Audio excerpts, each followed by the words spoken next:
She folded the linen napkin in her lap while his mother said, "You'll never belong to this family." She didn't cry. She didn't argue. Because what they didn't know, what none of them knew, was that she could have bought the house they were sitting in. Twice. If you're ready to hear the whole story, click subscribe and let me know in the comments where you're watching from, because tomorrow, I will be giving you another story just as crazy as this one. And you don't want to miss it. Now let's get into it. Delilah James folded her napkin twice, once neatly, once tightly, beneath the edge of her plate. It was her fourth dinner at the Ashbourne estate since marrying into the family. Each one felt colder than the last. At the far end of the marble dining table, Vivian Ashbourne, her mother-in-law, raised her wine glass just enough to cast judgment over its rim. "So, Delilah," she said, "still working in community development?" Delilah nodded once. "Yes. I run a small fund supporting underserved entrepreneurs." Vivian smiled thinly. "How noble." The pause. "And sustainable?" Daniel, Delilah's husband, reached for his water. "She's very good at it." Vivian didn't look at her son. She looked at Delilah. "You know, it's rare someone in your position ends up here." Delilah didn't respond. She didn't need to. The rest of the table shifted uncomfortably. Only Elliot, Daniel's older brother, seemed amused. He leaned back in his chair, smirking. "I guess rags to riches still sells." Vivian shot him a glance, but didn't correct him. Later, in the powder room, Delilah stared at her reflection. Not because she doubted herself. Because she couldn't believe how deeply they needed her to. What they didn't know, what Daniel himself didn't fully grasp, was that before Delilah married into the Ashbournes, she'd already made her first $100 million. Quietly. Privately. Through early investments, real estate, and a tech acquisition she never put her name on. Because power, for her, was never the goal. Freedom was. She washed her hands slowly. Let the cold water ground her. Outside the door, she could hear Vivian's voice again. "She doesn't come from our world, Daniel. She never will." Delilah dried her hands. And exhaled. Meanwhile, Vivian stood beside the fireplace in the drawing room, swirling her wine. "She's polite," she said. "But she doesn't understand the stakes of this family." Elliot chuckled. "You mean she doesn't worship the money?" Vivian turned sharply. "She doesn't respect the power." Daniel ran a hand through his hair. "She doesn't need to be you, Mother. She needs to be more than what she is." Upstairs, Delilah stood alone in the guest room. The walls were lined with portraits of old money, dead eyes, and oil paint. She took out her phone. A simple screen. No flashy case. Just a bank app with more commas than any of them had guessed. She never checked it for comfort. She checked it to remind herself that she didn't need them. Back at the table for dessert, Vivian made one more attempt. "We're hosting a charity auction next month," she said. "Perhaps Delilah could help with the clerical work." Elliot laughed into his scotch. Daniel frowned. "She runs her own foundation." Vivian didn't blink. "Of course, I'm sure she'll find value in folding programs." Delilah set her fork down. "I'll pass," she said gently. "I'm already underwriting a housing initiative that weekend." The beat. No one asked what underwriting meant. No one wanted to. After dinner, while Daniel helped his father in the garage, Delilah stood at the edge of the patio. Vivian joined her, arms crossed. "I know you think money doesn't matter," she said. "I know it does," Delilah replied. Vivian looked at her. "Then act like you know your place." Delilah turned fully calm. "I do." Vivian blinked. And for the first time, didn't know what to say. The Ashbourne's charity gala was a display of polished opulence. Gold-accented invitations. $1,200 plates. A live quartet flown in from New York. Delilah arrived in a navy dress she'd worn twice before. Vivian noticed. Of course she did. "Simple," she said as Delilah greeted guests. "Brave choice." Inside the ballroom, the tables were set with precision. Centerpieces bloomed with flowers that would wilt by midnight and be forgotten by morning. Daniel stayed close to his wife, until his father pulled him aside to meet a potential investor. Delilah stood alone at their table. And Vivian took her chance. She approached slowly, a flute of champagne in hand, voice low and casual. You should know, we've added your name to the volunteer list. Delilah glanced up. For what? The auction floor. Runners, mostly.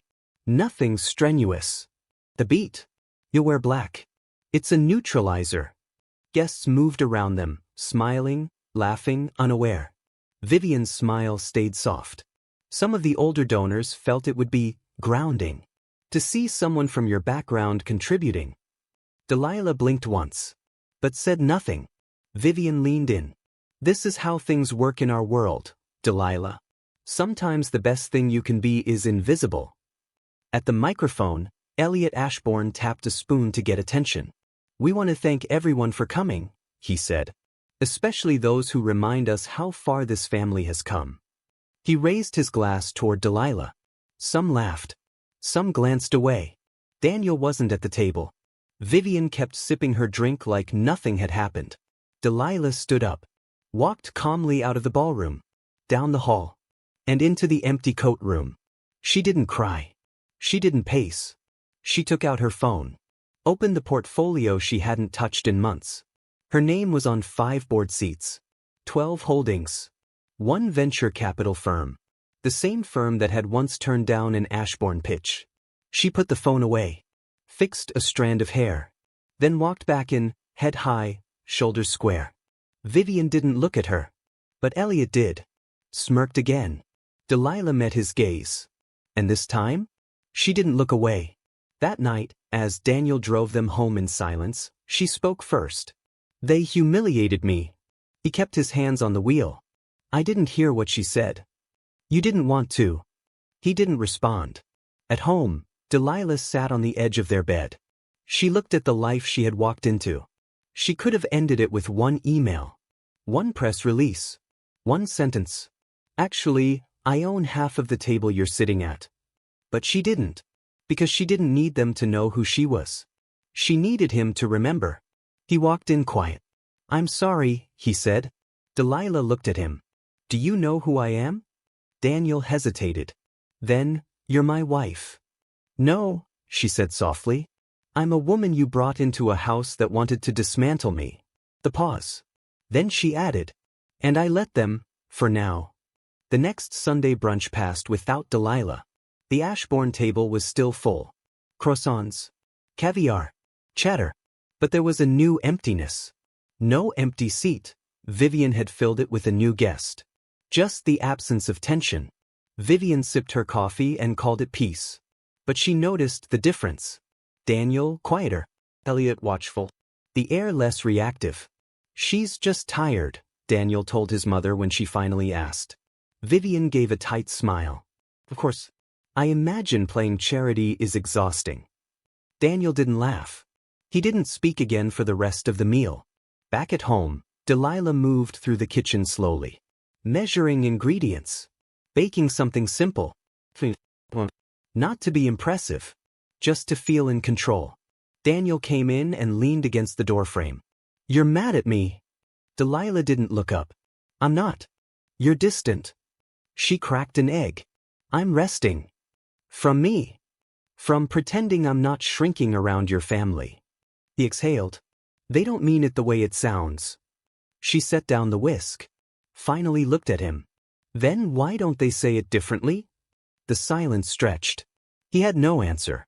She pulled a tray from the oven. Set it on the counter. You know the difference between you and them? She said softly. He stayed still. You loved me before you knew what I had. He blinked. What do you mean? She didn't answer. Not yet. Meanwhile, Vivian wandered through her garden, pruning flowers that didn't need pruning. She'd been waiting for a reaction.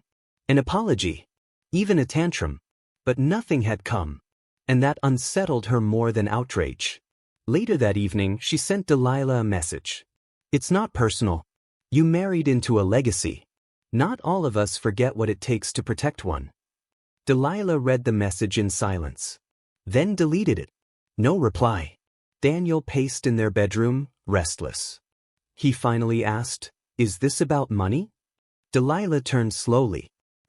Controlled. It's about value. He looked confused. She clarified. Do you know how many times I've been told I'm good for you? Like I'm a lesson. Contrast. A phase. I've never. You didn't have to, she said. You just never stopped them. The next morning, she didn't join him for breakfast. Didn't say goodbye when he left. Not to punish him. To protect her peace. Vivian hosted a wine tasting that evening. Daniel arrived alone. She's just adjusting, he told the curious guests. Vivian smiled for the crowd. But behind her glass, her jaw clenched. She was losing control. And she didn't know why it bothered her so much. In the quiet of their home, Delilah sat with her journal. She didn't write a letter. She wrote numbers, lines, plans, a sketch of a foundation she'd been too tired to launch. Until now. This wasn't revenge. This was refocusing. Vivian Ashbourne's birthday luncheon was not optional. Not for family. Not for staff. Not for Delilah. She arrived 15 minutes early. No fanfare. No entourage. Just a navy wrap dress, low heels, and a steady gaze. Vivian saw her from across the atrium and smiled like nothing had ever been said between them. You made it, she offered. I said I would. The room was full, society wives, polished men, silent servers. Daniel stood beside the drink cart, unsure whether to approach. Delilah made it easy. She didn't. Vivian led her toward the head table. The seating card had Delilah listed as Daniel's guest. Not wife. Not partner. Just guest. Delilah picked up the card. Then calmly placed it in her purse. Didn't comment. Didn't smile. Just sat. The woman to her right leaned over. You're Daniel's wife, yes? Delilah nodded. I've always admired your grace, she whispered. I couldn't have lasted in this family. Delilah gave a soft, genuine smile. You learn when to hold your silence, and when to break it. The meal passed with crystal clinks and curated compliments. Until the toast. Vivian rose, glass raised, voice smooth. 60 years, and I still believe in legacy, she began. In family. In protecting what's built. Her eyes flicked toward Delilah. Even when outsiders misunderstand the weight of tradition. Polite laughter. Daniel shifted in his seat. Delilah didn't move. Didn't blink. She just sipped her water. And waited. Later, as guests mingled, Vivian found her in the garden. They stood alone among roses too perfect to be real. You always come back, Vivian said, like it was a game she'd already won. I don't need to disappear to make a point, Delilah replied. Vivian smiled faintly. Still learning the rules, are we? No, Delilah said. Just choosing when to rewrite them. The pause. Then Delilah added, your son asked me to marry him before he knew anything about my money. Vivian blinked. My money, Delilah repeated, voice calm. Not his. Not yours. Not this family's.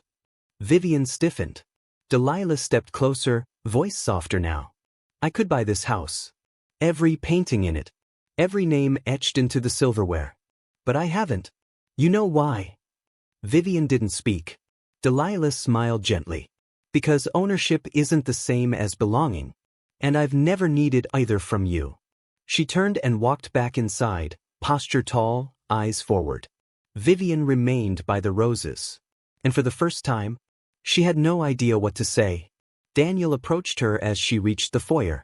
You didn't have to come, he said. I know. Why did you? Delilah met his eyes.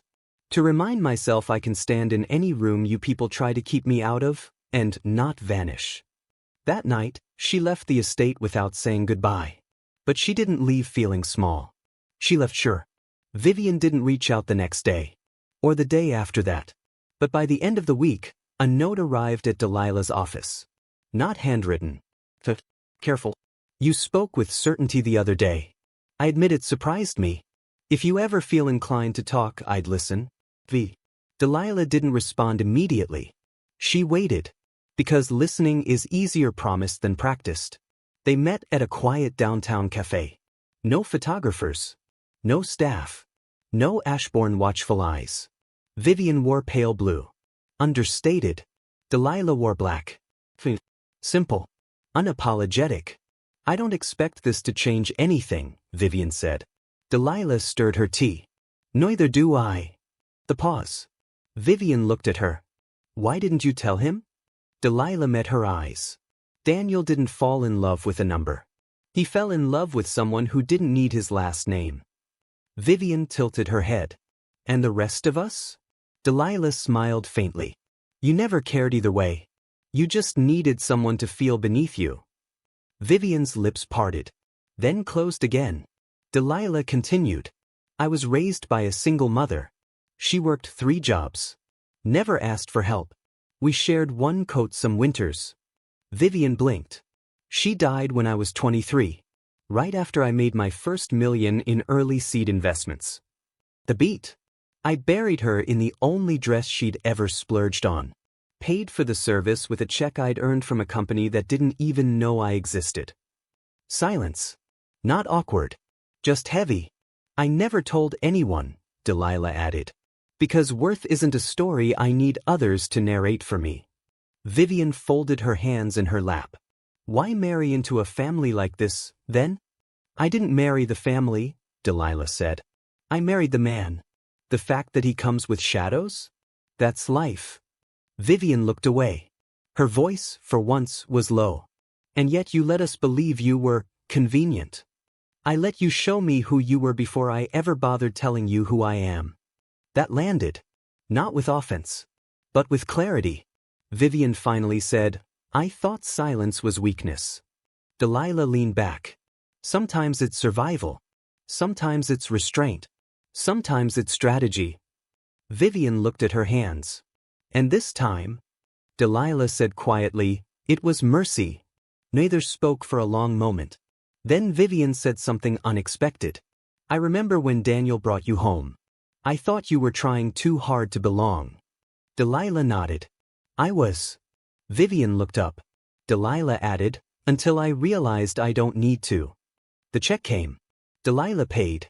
Vivian didn't argue. She just watched as the younger woman stood, calm and sure. Before she left, Delilah said, I don't need your approval, Vivian. But I do need you to stop mistaking kindness for weakness. Vivian didn't flinch. She just nodded. And let her go. Later that night, Vivian stood in front of her vanity. Removed her earrings. Stared at herself long and hard. The woman in the mirror no longer looked like the matriarch. She looked like someone who'd spent too long mistaking power for depth. The invitation came by envelope. No event name. No RSVP card. Just a handwritten note. Lunch. Just us. I'll bring the table. You bring the time. V. Delilah smiled despite herself. It was the first time Vivian had addressed her directly, without a role, without a title, without pretense. The next afternoon, she arrived at the Ashbourne greenhouse. Sunlight poured through glass. The long table inside was set for 2. No servers. No florist installations. Just soup, bread, and silence. Vivian stood at the far end in a linen blouse and no jewelry. She poured water for both of them. Delilah sat without ceremony. Vivian opened with what no one expected her to ever say. I've been cruel. Delilah met her eyes. Yes. Vivian didn't flinch. I've been so afraid of being irrelevant that I mistook grace for threat. The soup steamed gently between them. Vivian added, you never raised your voice. Never showed your cards. That terrified me more than if you had. Delilah dipped her spoon. Control is louder when it's quiet. Vivian allowed a soft smile. That's what your silence taught me. They ate slowly, comfortably. No formal toasts. Just 2 women sitting side by side, on equal footing. Midway through lunch, Vivian pulled a folder from beneath her chair. I took liberty, she said, sliding it over. I asked my attorney to transfer a portion of my voting shares from the family trust. Delilah didn't open it. Vivian clarified. It's not charity. Or a test. It's a seat you already earned, whether or not you take it. Delilah looked at the folder. Then at her. Vivian's voice softened. You're already in the room, Delilah. This is just acknowledgement. Delilah said nothing for a long moment. Then, gently, I don't want to replace you. Vivian shook her head. You're not. You're redefining what strength looks like here. They sat a while longer. Vivian refilled her water. Delilah finally opened the folder. Just enough to peek. Then closed it. I'll think about it. Vivian nodded. That's all I ask. Later, as Delilah stepped toward the door, Vivian called after her. One more thing. Delilah turned. Vivian looked at her steadily. Thank you for not destroying me when you could have. Delilah's reply was calm. I didn't need to. You were already unraveling yourself. Vivian didn't argue. She just smiled. Well, honest. And this time, she let Delilah walk away with dignity, not as a guest, but as a woman who never needed permission to belong. That evening, Delilah stood in her study at home. She placed the unopened envelope beside her journal. No rush. Because power without peace meant nothing. And now, she had both. The gala was small. Not Ashbourne hosted. Just a public arts fundraiser Daniel had begged Delilah to attend. Will be low profile, he promised. By the time they arrived, cameras were already circling the entryway. Delilah stepped out of the car to the sound of clicking shutters. She offered a small nod, kept her hands at her sides. Grounded. Quiet power. Inside, Daniel left her briefly to greet a few investors. Delilah mingled with artists and donors. Nothing showy. Nothing loud. Until she overheard it. Near the bar, someone mentioned her name. The wife with money? I thought she came from nothing. A man's voice replied. She did. But I hear she bought her way into the Ashbournes. Smart. Daniel's lucky. If she keeps her profile low, she might not embarrass the family. Delilah turned, just slightly, and saw Daniel standing with them. He didn't laugh. But he didn't correct them either. She didn't interrupt. She didn't cry. She just walked past. Quiet. Straight to the coat room. Daniel caught up with her 5 minutes later. You're leaving? Delilah slipped into her coat. Yes. I didn't say anything. I noticed. He blinked. I didn't agree with them. But you let the lie breathe. The pause. You said we'd be low profile, she added. But what you meant was that I'd make you look good, as long as I kept my head down. That's not fair. Delilah's voice didn't rise. No. What's unfair is watching the man who once said he admired my strength now feel ashamed to stand beside it. Silence stretched between them. He said, I've just never known how to manage the way you walk into a room. You don't have to manage it, she replied. You just have to not apologize for it. Back at the event, Vivian overheard whispers. Thought she was the underdog. Turns out she owns half the damn city. Someone scoffed. She hides it too well. Vivian's glass trembled slightly in her hand. She didn't know why it stung. But it did. Because she'd said the same thing once. Later that night, Delilah sat alone in their kitchen. No lights on. Just her, a single glass of water, and silence. Daniel entered. Hesitant. Still in his tux. I didn't defend you. I know. Delilah looked at him. Calm but tired. No, she said. You didn't protect the truth when it mattered. He sat across from her. Why do you stay? She met his eyes. I don't know yet. The clock ticked behind them. Daniel reached for her hand. She didn't pull away. But she didn't hold back either. Upstairs, her phone buzzed. A message from Vivian. They're just now learning what I resisted for too long. That silence isn't small, it's earned. Let them talk. You already won. Delilah stared at the message. Typed nothing. Just closed her phone. And breathed. Delilah spent the morning in the garden behind their house. No gloves. No staff. Just her fingers in the soil. She liked the silence there. Nothing asked to be seen. Everything simply grew. Daniel, meanwhile, sat in the car outside his parents' estate. He didn't go in. He stared at the house that had shaped him. The one that applauded charm over conviction. The one where silence always felt safer than truth. He thought of every moment he let Delilah stand alone.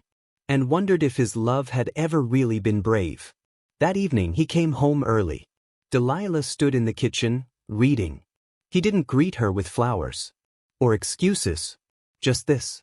I've been trying to fit you into a frame that never deserved you. She looked up. I've been trying to protect a legacy I never even wanted. She said nothing. So he kept going. I let them tell a story about you. I stood next to lies because I was afraid of being the man who married someone stronger than he was. She folded her arms. Not in defense, just listening. He continued, voice even. But I'm done apologizing for your presence. And I'm done shrinking mine. Silence. Then she spoke. What made you decide? He hesitated. Then, watching them fear what you've never needed to prove. Later that night, she opened her laptop and deleted the resignation letter she'd written days earlier. Not because he'd asked her to stay, but because she chose to, on her terms. Vivian called the next morning. Come to the house, she said. Bring no one. Delilah didn't ask why. She just arrived. The sitting room was quiet. Vivian poured tea. No performance. No agenda. Just two women sitting with what they both now knew. You changed him, Vivian said. Delilah shook her head. No. He chose to change. Vivian's eyes softened. That might be the same thing. A long pause. Then Vivian added, You scare them, you know. I know. Because you walk in with more than power. You walk in with peace. Delilah set her cup down. That's the part no one can fake. Daniel came home that night to find her sitting by the fireplace, barefoot, journal in hand. She looked at him. I want to build something that doesn't require shrinking on either side. He nodded. I'll stand beside it. Not in front of it. She closed her journal and smiled. The Ashbournes hosted one final event that season, a garden brunch for the Historical Society. Delilah hadn't planned to attend, but she did. Not to be polite, not to reclaim anything, but because she no longer saw the estate as a place she had to survive. Just a space that no longer had power over her. She arrived in a linen jumpsuit. Minimal makeup. No ring. Vivian saw her first. This time, she stood to greet her. Glad you came. Delilah smiled.